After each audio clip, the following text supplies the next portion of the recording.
ఇది change create చేస్తావా? Change చేయాలి ఫస్ట్ వచ్చి అండ్ అది ఆడికెళ్ళి సెర్చ్ చేస్తాను మాన్యువల్గా ఆ ఫోల్డర్ కానీ ఈ సాఫ్ట్వేర్ అన్నిస్తారు కదా ఎంత నుంచి రావాలి ఎంత ఈ డీటెయిల్స్ వాళ్ళు క్రియేట్ చేస్తారు.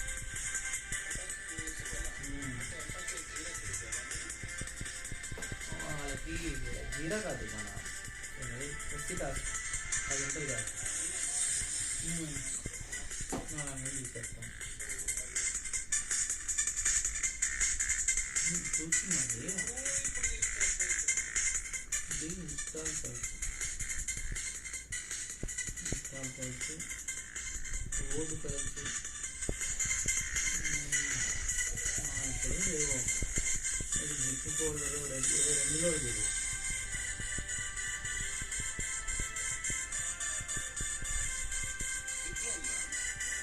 జిప్పులో వస్తుంది నార్మల్గా కానీ